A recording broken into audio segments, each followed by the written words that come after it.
Bonjour, je m'appelle Aminata Fan Kamara et bienvenue à ce nouveau cours dans lequel nous allons parler de la préparation des modèles économiques pour son projet Civic Tech. Pourquoi faut-il se poser la question du modèle économique de son projet Civic Tech?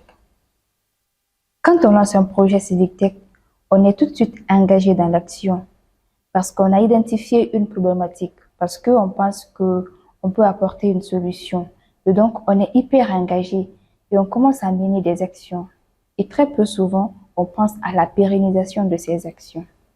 Alors que si on veut maintenir dans la durée d'une action, si on veut avoir des résultats dans le long terme, si on veut continuer à engager des gens sur une longue période, à un moment donné ou à un autre, il faut bien se poser la question de comment je fais pour maintenir tout ceci dans le temps. Et maintenir ça dans le temps, ça implique forcément comment je fais face aux coûts, comment je fais face aux charges. Et donc, la question du modèle économique se pose forcément. Et c'est pour cela qu'il est très important de se poser cette question-là, de comment je fais pour générer du revenu.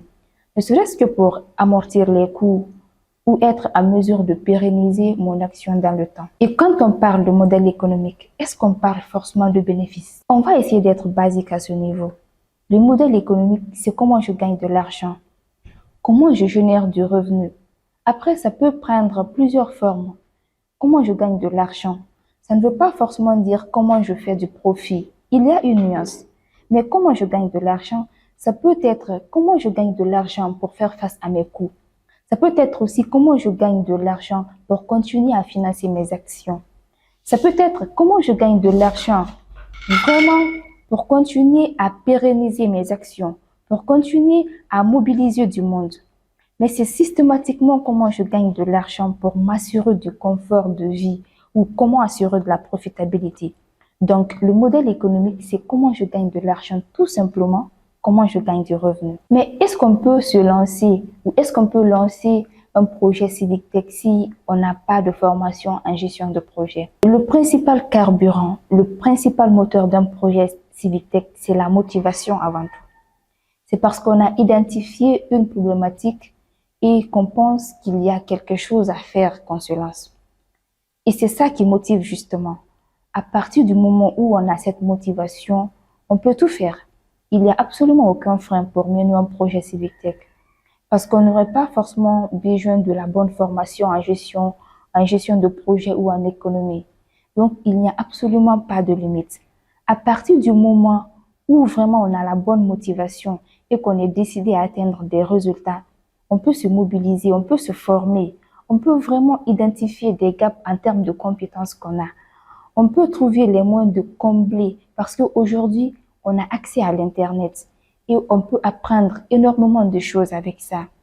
Où ça peut arriver, mais véritablement donc, il n'y a absolument pas de frein entre la volonté de mener un projet Civic Tech ou une certaine absence de formation qu'on pourrait avoir. Alors, maintenant, on va parler des différents modèles économiques, puisque maintenant, on sait que la formation en gestion de projet n'est pas un frein pour se lancer dans le projet Civic Tech. Pour exemple de modèle économique, on va parler du bénévolat. Le bénévolat, c'est un modèle économique parce que il veut dire qu'on passe du temps, qu'on passe son temps complètement dédié à la cause. Et ce temps-là, c'est une valeur.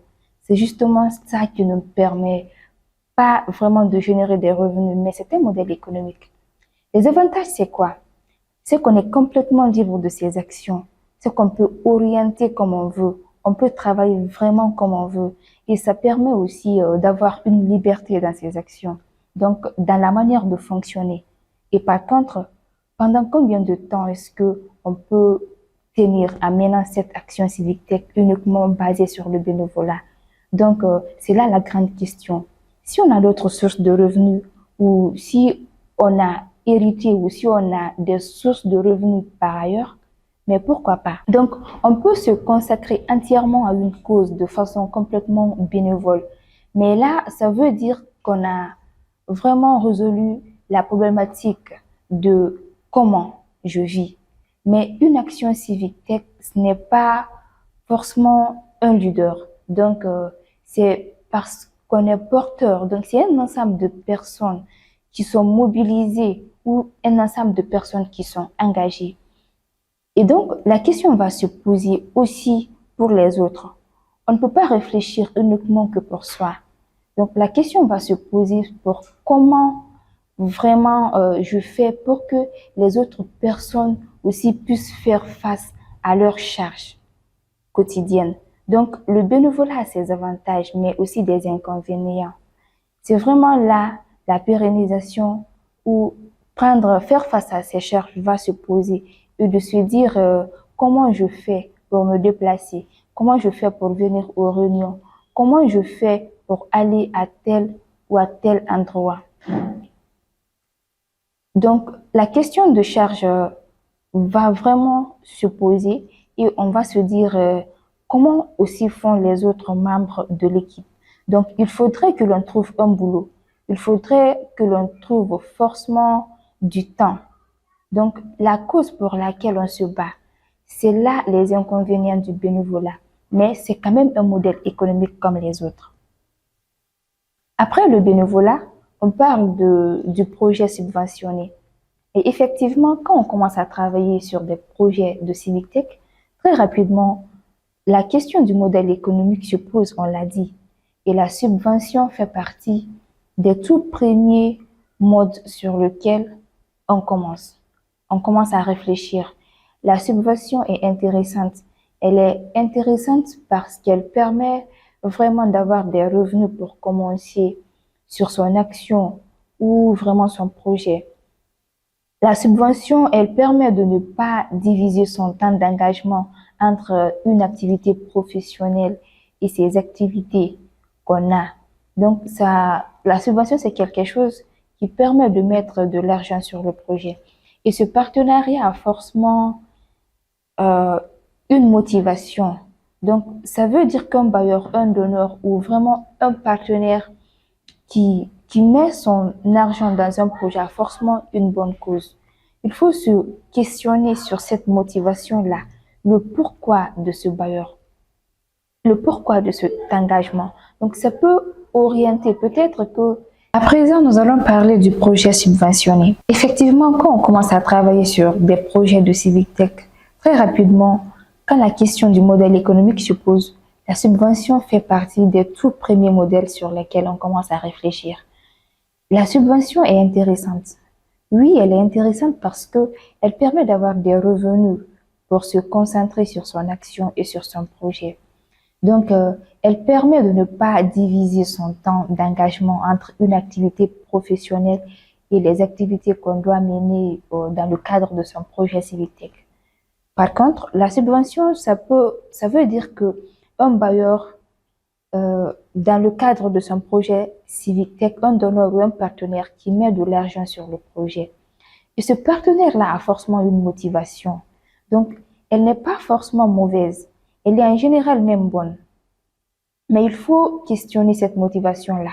Pourquoi est-ce que ce bailleur ou ce partenaire, cette fondation ou cette entreprise ou ce gouvernement donne de l'argent pour ce type de projet?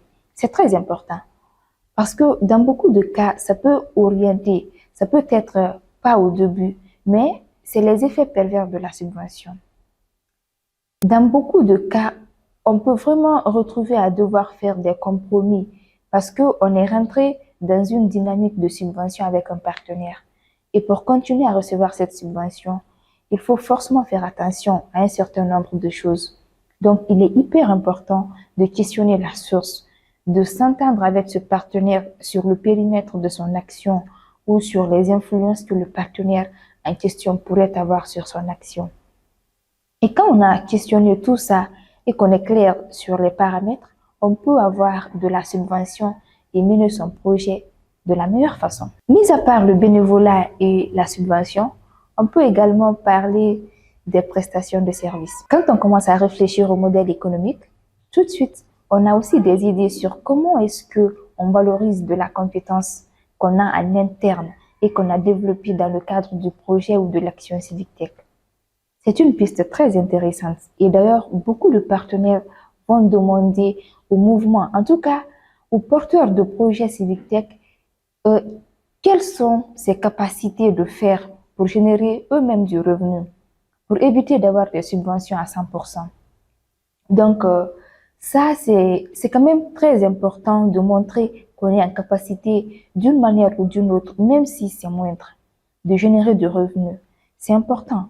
Cependant, ça implique un certain nombre de questionnements. Il faut être en capacité de qualité, de compétences qu'on a en interne.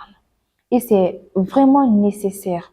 Tout de suite là, on pense au community management parce que mobiliser du monde, ça nécessite forcément euh, une dextérité dans l'utilisation des médias sociaux.